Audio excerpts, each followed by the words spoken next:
Hola, ¿qué tal a todos allá en casita? Espero que todos estén disfrutando de un buen día. El día de hoy tenemos un invitado muy especial.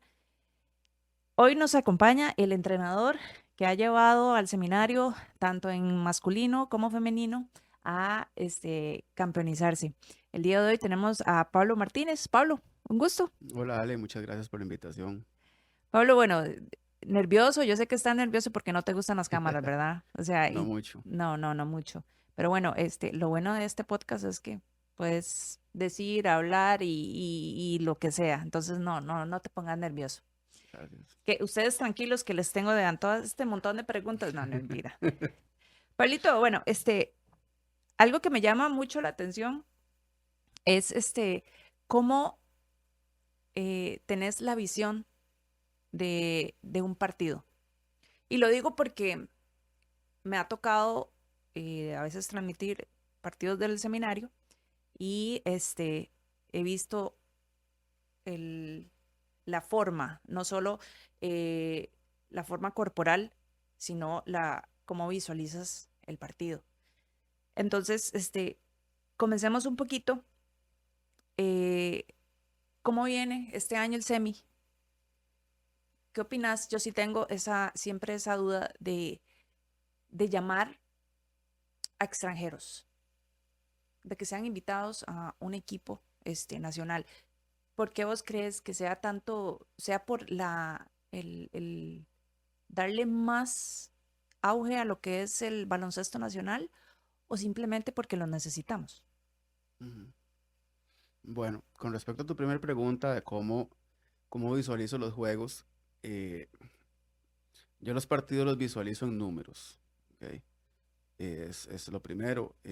Yo creo que lo que no se puede medir, no se puede controlar, no se puede mejorar. Entonces, trato de tener una idea, ok, quiero que mi equipo sea veloz o quiero que mi equipo sea lento. Obviamente, la identidad del equipo la diseñamos en la pretemporada de acuerdo al potencial humano que tengamos. Exacto. Este, entonces, si quiero tener un equipo veloz, por decirte algo, bueno, ya sabemos que queremos tantas posesiones, tantos tiros, tantos rompimientos, y de esos cuántos tiros de tres, cuántos de dos, eh, qué tanta velocidad queremos imprimir el juego y comenzamos a trabajar los entrenamientos y las prácticas de acuerdo a eso. Entonces, ¿cómo visualizo el juego? Bueno, dependiendo de qué quiera jugar esa temporada o qué necesite jugar esa temporada, establecemos patrones métricos y tratamos de irlos alcanzando durante el juego para que realmente suceda lo que tenemos planificado. Me preguntas por los extranjeros también. Esa es una pregunta que siempre hago Ujú, porque me interesa saber, pues, el nivel que estamos en primera división a nivel nacional. Entonces, a veces yo me pregunto, ¿será necesario? ¿Lo hacen porque es necesario o simplemente porque se ocupa auge en lo que es el baloncesto nacional? sí. Yo creo que es positivo. Prácticamente en todas sus facetas. ¿Ok? Primero, siempre va a depender del extranjero que venga. Yo voy a hablar desde la óptica de los extranjeros que yo he podido entrenar, ¿verdad? Ujú. Y de las extranjeras que yo he podido entrenar. Para mí la ética de trabajo es algo muy importante, muy, muy, muy importante. Yo recuerdo pucha, cómo pasa el tiempo, hace unos 12 años. Tuve la oportunidad de estar en el cuerpo técnico de Ferretería Brenes Barba con Warren. El famoso. Y resulta que en ese equipo teníamos a Henry Martínez, teníamos a Jeffrey Spencer, teníamos a Clifford, teníamos a Chavarría, eran varios muchachos. ¿Ok? Y teníamos la mitad del roster eran viejos y la mitad del roster eran más jóvenes. Los viejos, nosotros el entrenamiento era a las 8 y Warren y yo llegábamos a las 7:30. Y ya a las 7:30 los viejos habían llegado, habían hecho una rutina completa de pesas y estaban haciendo prácticas de tiro individuales en cancha. Cuando llegábamos a las 7:30 ya tenían hora y media, 2 horas de estar entrenando. No. Y el entrenamiento empezaba a las 8. Los jóvenes llegaban a las 8:05, a las 8:10, a las 8:15 con las tenis guindadas en el cuello, en chancletas, y duraban 10 minutos poniéndose las tenis y se enojaban porque no los apuraba. ¿Ok? Entonces, esa vieja guardia se ha ido perdiendo. Y ahora, obviamente no es un tema total, pero sí es generalizado. Una falta de ética de trabajo en algunos jugadores del básquetbol nacional. Yo nunca he coachado a Isaac Conejo y nunca he coachado a Daniel Cheden, pero con solo verlos, la forma en la que calientan, la forma en la que mantienen sus físicos, el performance de ellos, me parece a mí que son jugadores que se toman muy en serio su preparación. Por decir dos ejemplos de varios que yo veo, ¿verdad? Lo que pasa es que desgraciadamente esos no es la mayoría, son algunos. Yo no tengo la suerte de tener a Isaac o a Daniel en mi equipo, pero sí tengo la suerte de tener extranjeros que vienen a imprimir un poco de esa cultura de máximo esfuerzo dentro de mi equipo. Entonces, por ejemplo, con los extranjeros que tuve el año pasado, eh, terminábamos de jugar, yo no sé cómo hacían, y eso fue incluso en contra de mi voluntad, pero nosotros terminábamos de entrenar a las 10 de la noche, 10:30, terminábamos partidos en Limón o en Punta Arenas. Pasara lo que pasara, al día siguiente estaban a las 7 de la mañana en el colegio de abogados entrenando los extranjeros solos. Yo les decía, llegábamos a las 2 de la mañana, no quiero saber que ustedes vienen mañana a las 6 de la mañana, a las 7 a tirar aquí. Descansen mañana. Sí, coach, sí. Y Videos llegaban. y al día siguiente ahí estaban. Pero entonces ya luego se les empezó a sumar uno, se les empezó a sumar otro, se les empezó a sumar otro, y ya al final de la temporada, medio equipo, los que podían laboralmente hablando, llegaban a practicar. Y eso vale oro. Y eso es un aporte de los extranjeros que tal vez no se ve, pero que dentro, digamos, de la cultura que tenemos dentro del equipo, es valiosísimo. Hay algo que me llamó la atención del extranjero Hawkins. De in- Robert, de Bobby. Ajá, cuando jugaron contra Santana, eh, él ya se iba, entonces los dos estábamos saliendo al mismo tiempo. Él había hecho 20 puntos y no me acuerdo si ese día creo que hizo un doble doble con rebotes y puntos. Ujú. Y le dije yo, hey, good game. Entonces se vuelve y me hace, ¿y qué? Perdimos. En ese Y partido lo yo, recuerdo bien, estaba bravísimo. ajá, entonces yo dije, Un partido de in-season tournament fue. sí. Entonces, cuando yo le pregunté esto, yo dije, ok, seguro va. No, me dice, so, we lost. Ujú, O sea, perdimos, como diciendo, no importa, pero igual perdimos. Y yo dije, o sea, ujú, qué mentalidad. ujú. Entonces, es completamente diferente. Por eso, te invité el día de hoy, porque es importante, pues, resaltar esas cosas. Ujú, Hablando de estrategias y tácticas, más o ujú. menos ahí, siempre usamos el famoso 2-3-3-2, Ajá, siempre. No he visto ningún cambio realmente. ajá.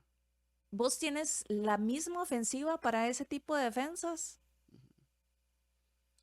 Bueno, dependiendo de los equipos que tengamos. Entonces, por ejemplo, si tengo un equipo que es veloz, como el año pasado, Ujú. masculino, digamos, entonces, pues obviamente la idea era atacar antes de que la defensa se posicionara. Exacto. Entonces, lo logramos en una parte de la temporada. Cuando comenzó el playoff, que los equipos ya llegan pues más estudiados, más ajustados, no nos dejaban atacar en esos primeros 6 segundos que intentábamos. Pero ya no caían a ese 2-3 o a ese 3-2, sino que caían a un set defensivo persiguiendo a nuestros tiradores. Entonces, pues obviamente lo que hacíamos, yo tiraba los tiradores lo más abiertos posible, sabía que el equipo contrario pues tenía que bajar abierto, y entonces pues tratábamos en una situación secundaria, eh, anotar por el eje central, ¿verdad? Eso pasó sobre todo en la primera ronda contra Escazú. El panorama contra San Ramón en semifinal fue diverso, fue diferente, porque sí bajaba muy rápido, pero bajaban al eje central sin marcar las esquinas. Ujú. Entonces, obviamente, ya el approach ofensivo pues va a ser diferente. Pues la idea es tratar de ver cómo baja el equipo contrario, ¿verdad? Pero ¿cuál es la idea nuestra siempre? Tratar de atacar antes de que el equipo contrario se estabilice en la defensa y lograr crear un poco de caos Ujú. y mantenerlos incómodos, porque de ahí, si subís caminando, si subís poniendo pausa, pues das todo el tiempo a que la defensa se sienta cómoda. Eh, Así es como yo lo hago, ¿verdad? Sí, No sí, quiere no, decir que no. sea la forma correcta, pero es la forma en la que a mí me ha resultado. Pablo, ¿y qué importancia le das al pick and roll? Ujú. Bueno, todas las ofensivas nuestras, a mí nunca me ha gustado el pick and roll, nunca en mi vida. De hecho, yo empecé a usar el pick and roll hasta hace 2 años. Yo siempre he preferido ofensivas por conceptos de Ujú. lectura, de espaciamiento, eh, de tratar de buscar que el equipo contrario haga una ayuda y descargar de donde viene la ayuda, ese tipo de situaciones. En los últimos 2 años, ya en primera división sí me pareció importante en el masculino, porque el pick and roll, al fin y al cabo, bien hecho, crea desequilibrios, ¿verdad? Entonces, tratar de enseñar las lecturas al pick and roll, hay, no sé, 7, 8 formas de defender el pick and roll.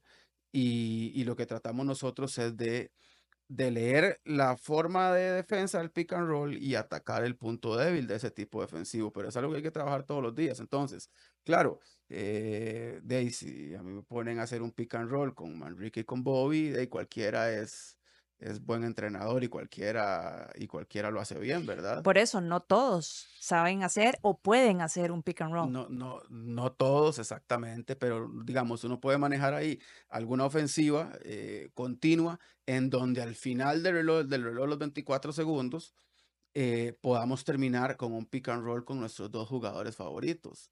Los primeros 2 años que estaba en el equipo de abogados, siempre teníamos una ofensiva completa y si faltando 10 segundos ya no teníamos una opción clara, tirábamos la bola a un lado y era un pick and roll con Cañas y con Simmons.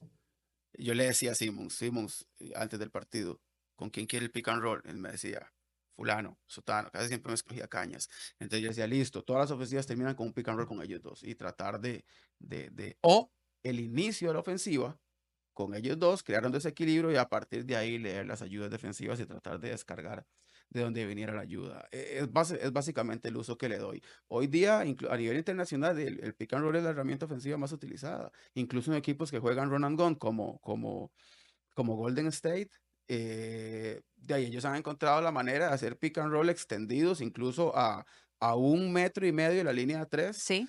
y pick and roll no solo en ofensiva estática, sino pick and roll sobre la marcha en el rompimiento.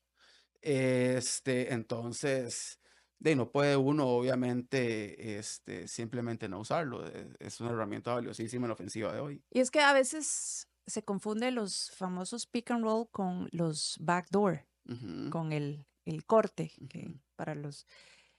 Entonces, veo que también se está usando ahora mucho lo que es el backdoor. Obviamente para jugadores que son rápidos, ¿verdad? Sí, sí, sí. Eso a mí me parece que pasa sobre todo porque, digamos, si analizamos el básquet hace 10, 15 años, cuando no se lanzaba tanto y más, cuando no se lanzaba tanto de tres, la defensa estaba cerrada, no había tantos tiradores, no habían tantos intentos de lanzamiento. Entonces, de ahí usted hacía una puerta trasera, un backdoor, pero caía a la zona donde estaba populada por la defensa. Exacto. Pero ahora, con el auge del lanzamiento triple, prácticamente todas las defensas marcan absolutamente abiertas y da un gran margen porque cuando haces una puerta trasera te queda el espacio disponible.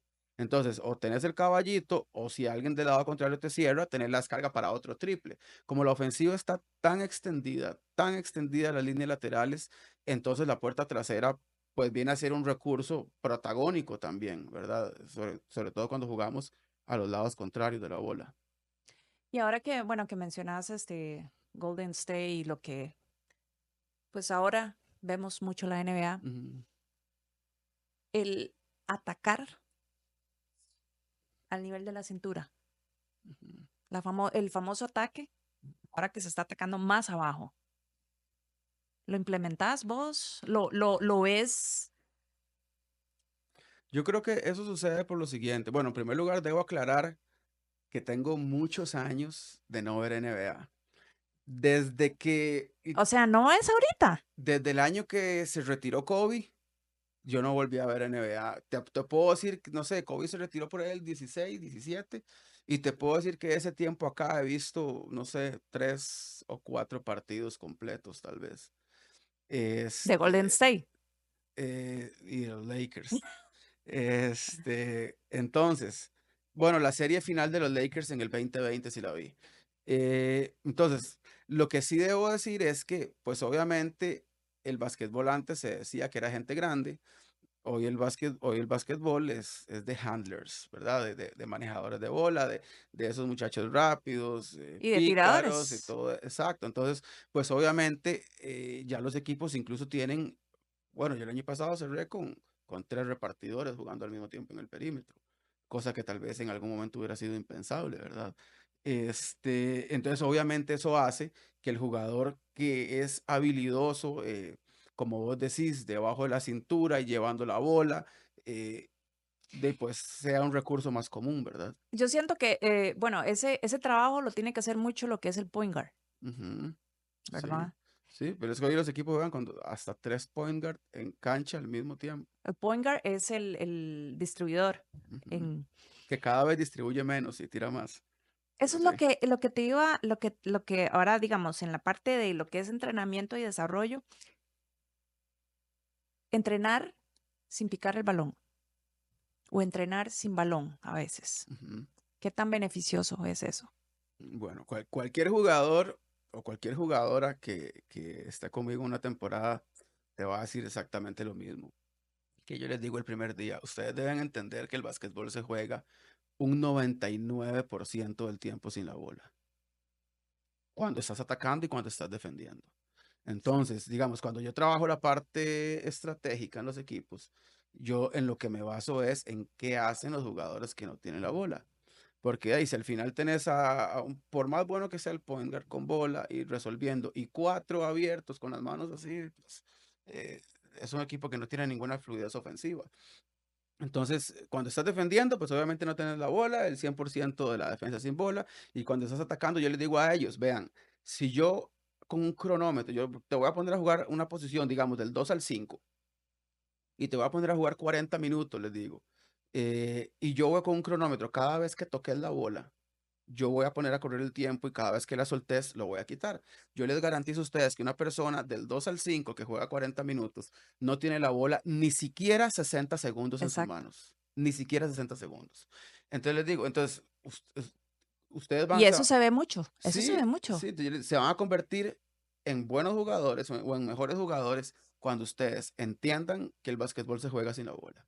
Y siempre les doy el ejemplo. Yo les digo, el récord más asombroso que yo he visto en mi vida fue uno de Clay Thompson hace no sé cuánto, y yo no soy seguidor de Golden State, quiero aclararlo, pero es que realmente ellos definieron una forma de juego que uno Sí, no puede obviar y no puede ignorar, ¿verdad? Entonces yo les di, Clay una vez metió 63 puntos en un partido, sí, jugó 80, y tuvo la bola 80 segundos en sus manos, y esos 80 segundos picó la bola 2 veces.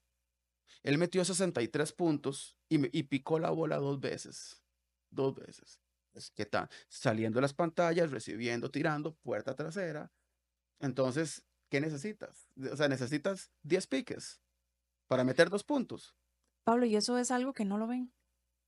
Digamos, yo me acostumbré mucho a ver, bueno, los partidos, yo soy, o sea, yo veo la NBA, Ujú, veo la WNBA, veo ahora el college y todo eso, pero me costó ver los partidos sin seguir el balón.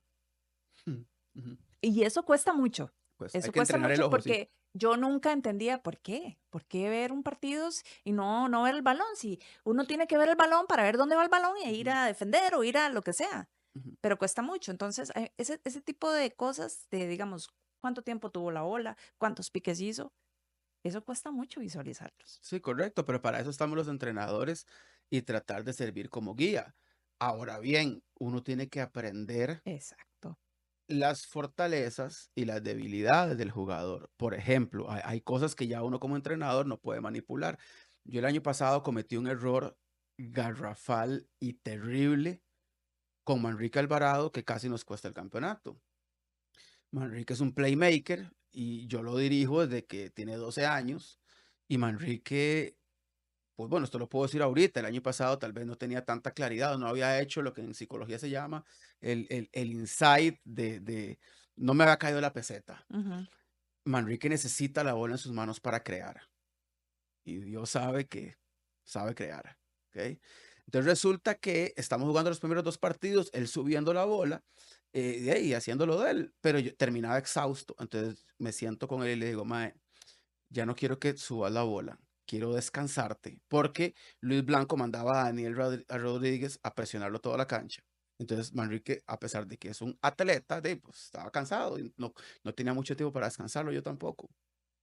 Entonces le quito la bola de las manos, lo pongo a jugar de alero y le digo, vaya de alero y recibir. Yo voy a poner a otro a subir la bola y ahora sí vas a recibir. Lo maté. Estadísticamente lo maté. Y fueron 2 partidos que perdimos. Se perdió completamente. Ajá, ya cuando perdimos el cuarto juego, yo dije, mae, ya un día yo estaba dormido, porque esto me pasa mucho, estoy dormido y estoy Y así, clic. y me despierto y hago, claro, le quité a Manrique la bola de las manos. Le texteo en la madrugada, obviamente no me contesta, al día siguiente lo llamo como a las 8 de la mañana y me dice, ma, y le dije, ma, ya sé en lo que me equivoqué. Y él me dice, eso fue el día del quinto juego que me dice, coach, eso le iba a decir, ya no tenemos mañana, déjeme subir la bola. Y yo le dije, ma, la bola es suya.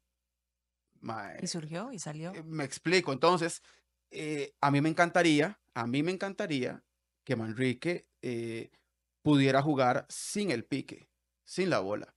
Pero es quitarle la esencia de quién es él y yo debo respetarle eso a él y ponerle en una posición de productividad, que fue lo que no hice. Y luego tuve tiempo de ajustarlo, me explico. Entonces, también sí, pero uno tiene que conocer, como dijimos al inicio de la entrevista, el personal que uno tiene. Exacto, Ujú, exacto. Por eso vos respetás a cada jugador en el sentido, yo esto es lo que puedo dar, coach. ujú, Esta es mi posición. ujú. O vos sos de, no, lo siento, todos tienen que saber jugar No, la posición de todos. no, lo que pasa es que, digamos, también hay que tener un equilibrio. Yo esto lo hago, por ejemplo, con Manrique porque sé lo que produce cuando pica Ujú, la bola, ujú. pero yo no puedo entrar en una anarquía porque si todos los aleros me dicen, yo también ocupo picar la bola, y yo le digo, más salados. Solo hay una bola y este me mete 30 puntos, usted mete 4, usted no la pica y este me la va a picar. De ahí, sometas y hace rol.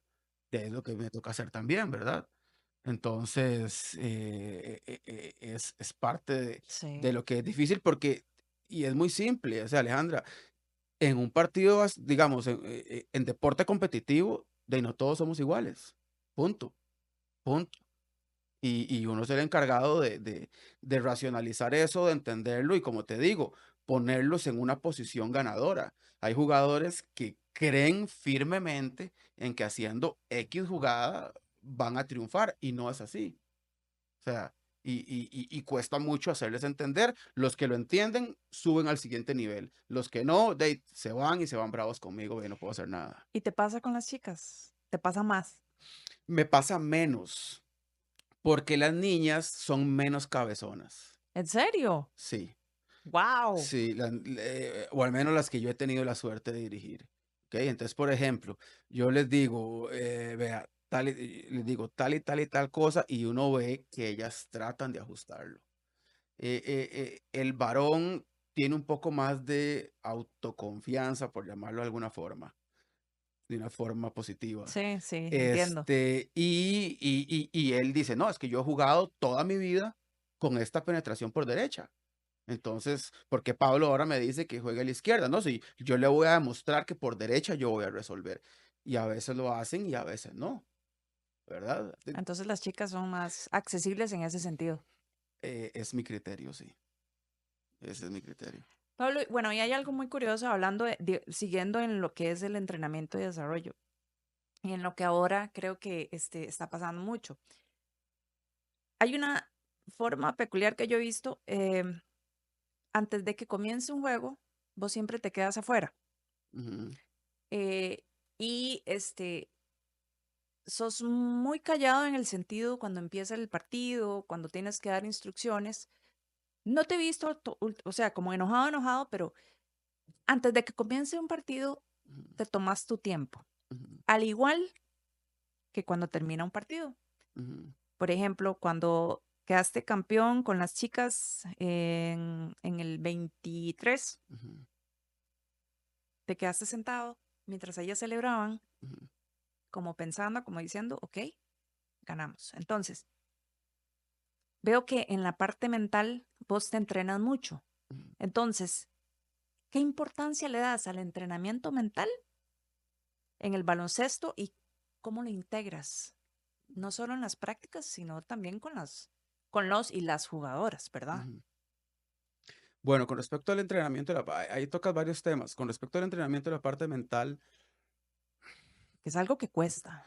todos los que hemos jugado basquetbol alguna vez en nuestra vida, mal o bien, chiquillos, grandes, lo que sea, uno se sueña despierto, metiendo el tiro ganador o haciendo esto, o haciendo la jugada que le vio a Jordan, o que le vio a Kobe, o que le vio a LeBron, o que le vio a Curry. Entonces, eso al fin y al cabo se llama previsualización.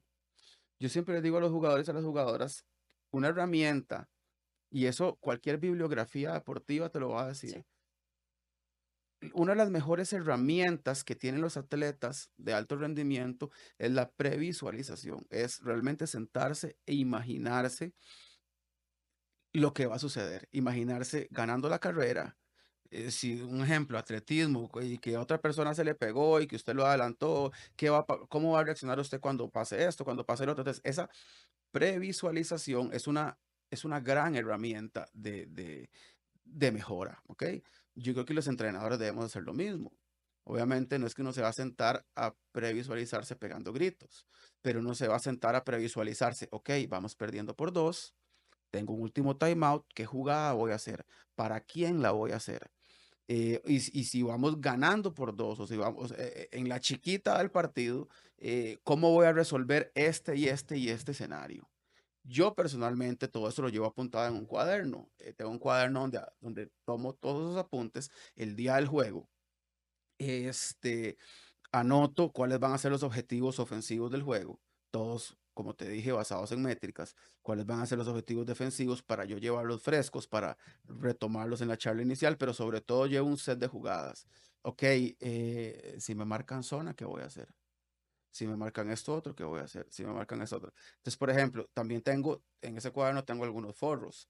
Entonces, ¿a cuáles forros me refiero? Por ejemplo, yo sé con Alexis Monge que me está marcando personal y yo tengo un último timeout y lo voy a pedir, sé que él me va a salir a presionar en media cancha con una zona mixta porque es lo que él normalmente hace. Entonces yo, cuando voy a jugar contra alguien, ya yo más o menos recuerdo o tengo apuntado qué son las herramientas que ellos utilizan, ¿verdad? Ujú, Entonces llevo eso, un cuadro, entonces yo siempre me quedo afuera repasando los apuntes. Es que es igual como cuando uno va entrando a un examen.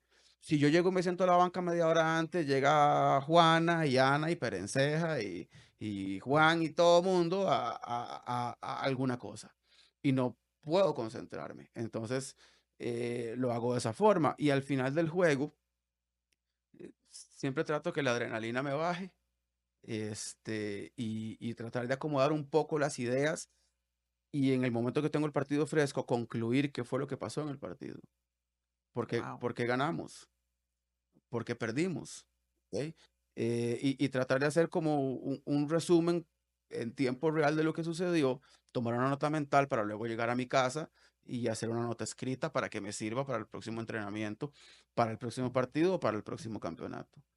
Porque hay un refrán que dice que cuando uno pierde, uno aprende mucho y que cuando uno gana, uno no aprende nada. Y es cierto, yo Qué trato que interesante. cuando tengo la posibilidad de ganar, o sea, siempre trato de que cuando perdemos no sea de gratis. Algo le voy a sacar, una mejoría, le Ujú, voy a sacar una nueva jugada, lo que sea. Yo recuerdo una vez, hace como 3 años estaba jugando contra Roswell y Roswell lo tenía Jimmy García en masculino. ujú. Yo creo que nos ganaron ese partido. Jimmy hizo una jugadota, pero una jugadota de pizarra al final con un fade y un pase lob de lado a lado en un saque lateral. Y ese día le escribí a las 12 de la noche. Ocupo que me pase la jugada, no sé qué. Y él me respondió y me dice, claro, la jugada está, ta, ta, ta, ta, ta, ta. Y yo, ok, perdí hoy, pero aprendí esta jugada que me va a servir para otros juegos. Entonces, la pérdida funciona, pero uno no debe, y el problema con ganar es cuando usted gana y dice, gané porque somos muy buenos. No, usted nunca es lo suficientemente bueno. Gané porque pasó esto y esto y esto y esto. Y casi pierdo por esto y esto, y eso debe estar apuntado. Entonces, ese es el tiempo que me tomo más o menos. ¿Y con los jugadores? Se- ¿Qué haces cuando se te caen mentalmente o se cierran? En el caso tal vez, bueno, vos me decís que no tienes problemas con las chicas, Ujú, pero bueno, yo a veces, mentalmente uno se cae, ujú. como dice, ok, vamos perdiendo por 10, let it go. Ok, ¿cómo hago Como dentro del mismo partido? es, o en un entreno, Ok, cuando, ok, vengo ok. down, no voy a dar mi 100%, Ujú, entonces, y como dicen, así como entrenas, es como vas a jugar. ujú. No sé si estás de acuerdo con eso. Sí, por supuesto. Ok. Pienso que los entrenamientos deben ser mucho más duros que los partidos. Ah, Y los partidos son el premio. ¿Ok? Entre más difíciles ponga yo los entrenamientos, más fáciles van a ser los juegos. Cuando el equipo se cae en medio partido, hay veces que el partido a uno se le empieza a ir de las manos y entonces yo lo que hago es que leo el lenguaje corporal de los y las jugadoras y ya me doy cuenta si lo podemos recuperar o está o perdido. si está perdido. Y cuando Oh, el partido está perdido, ya yo voy a pasar a la siguiente página. Pasar a la siguiente página es pedir un timeout y decir, vean, no los voy a engañar, ok. vamos a perder. Pero necesito que los próximos 15 minutos trabajemos esta zona o este ataque o esto. Por lo menos agarremos esos 15 minutos de entrenamiento y en el entrenamiento resolvemos, en el próximo resolvemos lo que pasó en el partido de hoy. Pero enfoquémonos en esto, enfoquémonos en eso. Entonces tratar de sacarle esos últimos 15 minutos una ganancia. Así Ok. es como digamos, dentro del juego, así es como lo hago. O tratar de darle minutos a los jugadoras que han venido más atrás en la rotación. Pero no es eso que uno mete a los últimos cinco, entonces ya me siento a verlos jugar. No, es Pelear hasta lo último. exacto. Y que entren a hacerlo de forma correcta, porque puede que uno de esos en esos últimos 2, 3 minutos demuestre que está para otra cosa, Ok. ¿verdad? Entonces es una sorpresa para uno. Qué interesante eso de que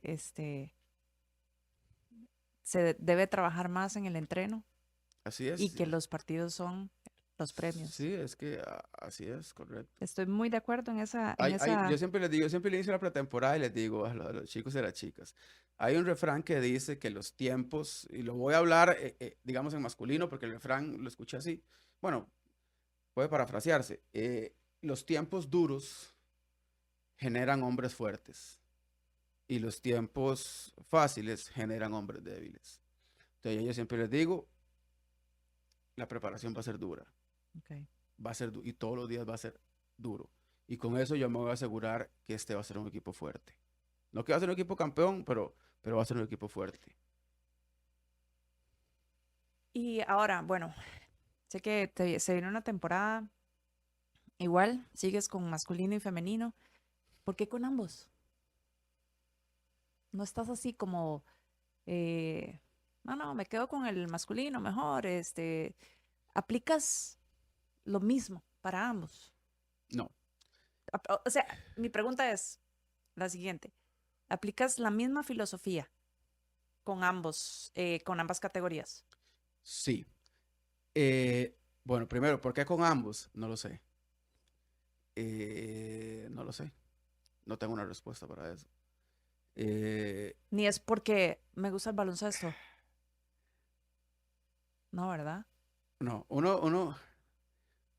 uno de mis mejores amigos es Warren Espinosa Ajá. y ha sido un mentor mío por muchos años. Y de Eh, muchas otras personas. ajá.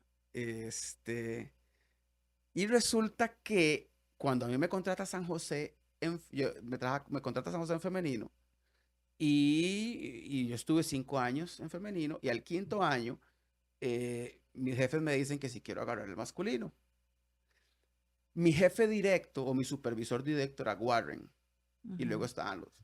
Entonces yo le dije, déjeme pensar. Entonces yo estuve como en eso, que sí, que no, que sí, que no. Al final dije, sí, sí, sí, está bien. Entonces Warren me llama y me dice, yo quiero que usted sepa que yo recomendé fuertemente que bajo ninguna circunstancia el entrenador del masculino y el entrenador del femenino fuera el mismo.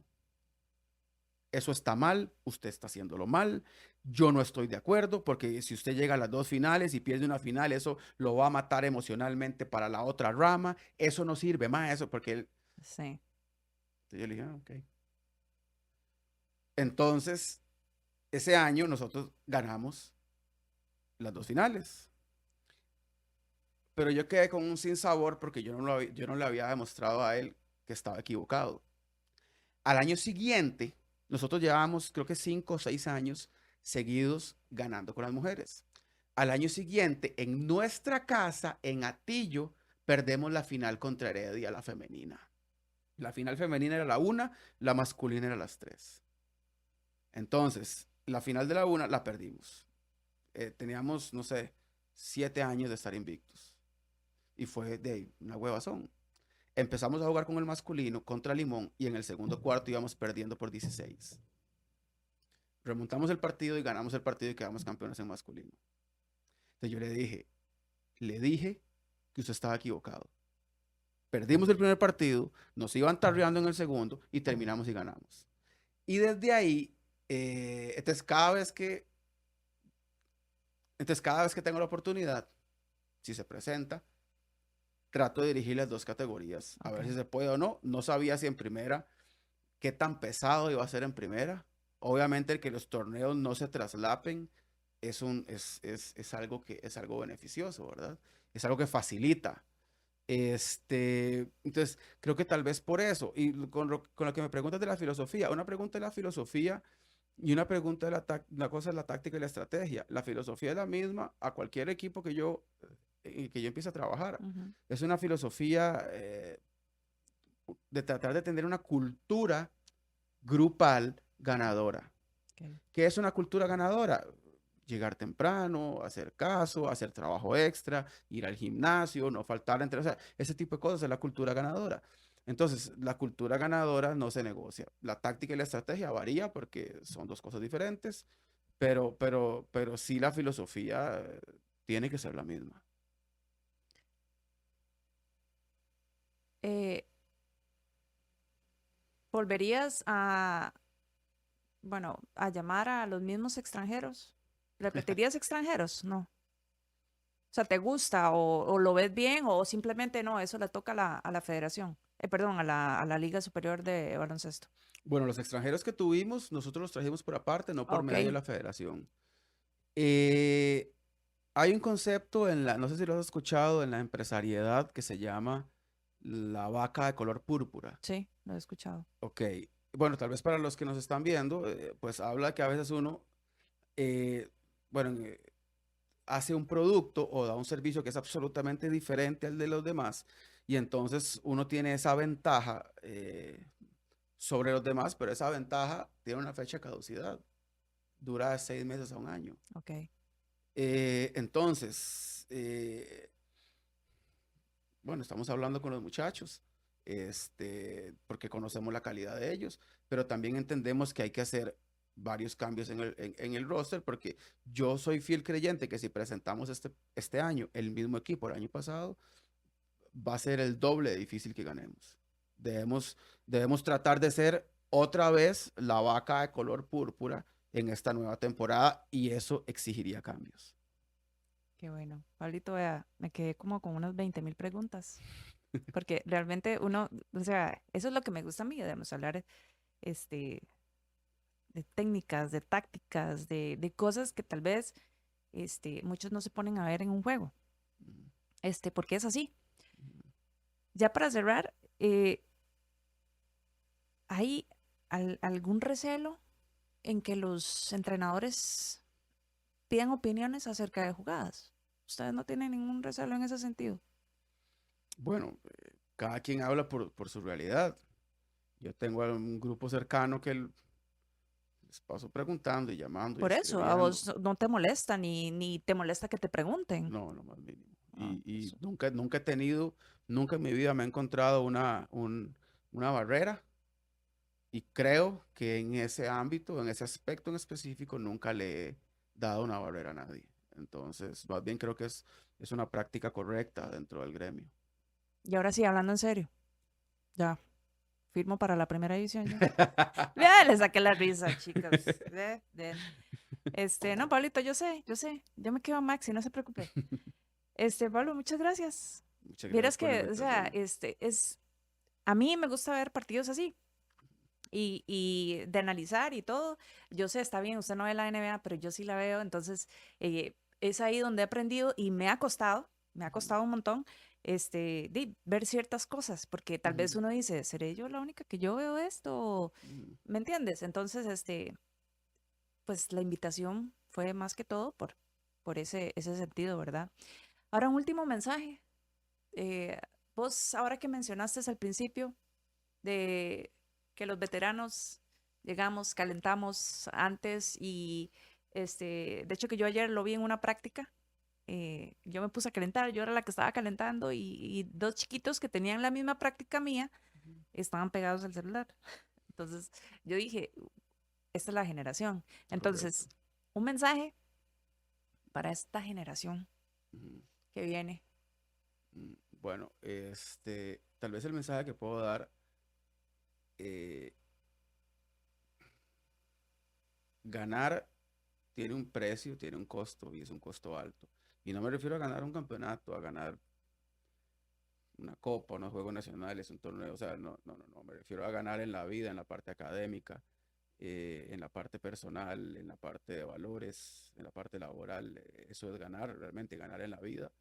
Creo que es mejor ganar en la vida que ganar un torneo, un torneito, a ganar un torneito y ser un perdedor en la vida. Entonces, creo que, creo que todas las acciones que hacemos diarias, desde el momento que nos levantamos, cuando nadie nos está viendo, eso es lo que nos construye en una persona ganadora, que vive su vida con una filosofía ganadora, que a la larga nos va a generar mejores amistades, un mejor ambiente, eh, nos va a generar logros deportivos, logros económicos, logros académicos.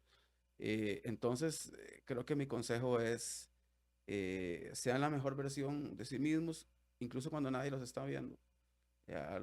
Si el mensaje es para los más chicos, aunque su mamá eh, no le diga que lave el trasto, que arregle la cama, que tenga el cuarto ordenado, esa es la Hágalo. diferencia entre un campeón y una persona que no lo es. Es la cadena y la suma de ese montón de cosas. Es realmente la gran diferencia entre una persona que gana y que pierde en la vida y por ende en los campeonatos. Esa es tal vez la mejor reflexión que puedo dar. Gracias, Pablito. Pablo, muchas gracias. Que tengas una excelente temporada. Muchas gracias. Ahí estaré Ojalá viéndolos. que sí. Y por el día de hoy nos despedimos. Espero que hayan disfrutado de este podcast de Basqueteando con Pablo Martínez. Nos vemos en la próxima.